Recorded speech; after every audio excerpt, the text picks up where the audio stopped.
வணக்கம் நண்பர்களே. இன்னைக்கு நம்ம ரெண்டு முக்கியமான விஷயங்களை பத்தி பேச போறோம். நேரமும் பணமும். இது ரெண்டையும் எப்படி சேமிக்கிறதுன்னு சில சூப்பர் டிப்ஸ் இங்க இருக்கு. வாங்க பார்க்கலாம். முதல்ல தேவை இல்லாத செலவுகளை குறைக்கணும். ஒரு மாசத்துக்குள்ள எவ்வளவு காசு வருது, எவ்வளவு செலவாகுதுன்னு ஒரு கணக்கு போட்டு வச்சுக்கோங்க. ஏதாவது சட்டுன்னு வாங்கணும்னு தோணுச்சுன்னா 2 தடவை யோசிங்க. இது எனக்கு ரொம்ப அவசியமா அப்படின்னு கேட்டுக்கோங்க. அடுத்தது, நல்லா விசாரிச்சு தெரிஞ்சுக்கிட்டு வாங்குங்க. புதுசா ஏதாவது டெக்னாலஜி சாதனம் பொருள்கள் வாங்க போறீங்கன்னா அதுல என்ன நல்லது என்ன கெட்டதுன்னு தெரிஞ்சுக்கிட்டு வாங்குங்க.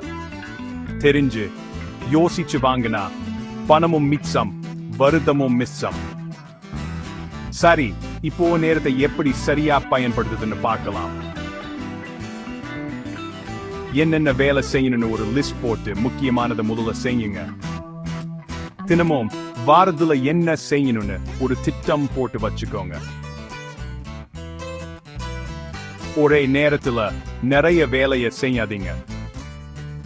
அப்படி பண்ணா எந்த வேலையும் சரியா முடியாது. ஒவ்வொரு வேலையா பாருங்க, அப்பதான் நல்லா இருக்கும். நீண்ட கால இலக்குகளை வச்சுக்கோங்க.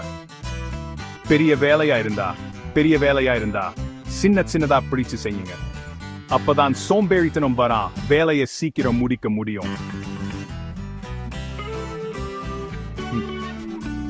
டெக்னாலஜியை பயன்படுத்துங்க. செலவு கணக்கு, நேரம் பார்த்துக்குது, இதெல்லாம் ஆப்ஸ் வச்சு செய்யுங்க. இதுல நேரம் மிச்சம். நீங்க வேற வேலையை பார்க்கலாம். தேவையில்லாத மீட்டிங்ஸ், பேச்சுன்னு போக வேண்டாம். முக்கியமானதை மட்டும் பேசுங்க. கொஞ்சமா தெளிவா பேசினா நேரம் மிச்சம்.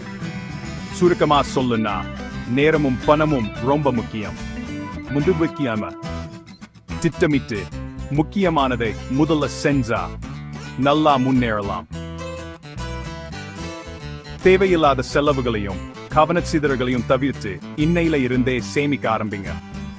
சின்ன முயற்சிகள் பெரிய வெற்றிகளை கொடுக்கும். இந்த டிப்ஸை ஃபாலோ பண்ணி பாருங்க. எவ்வளவு முன்னேற்றம்னு நீங்களே பார்ப்பீங்க. இந்த வீடியோவை பார்த்ததுக்கு நன்றி. அடுத்த வீடியோல பார்க்கலாம்.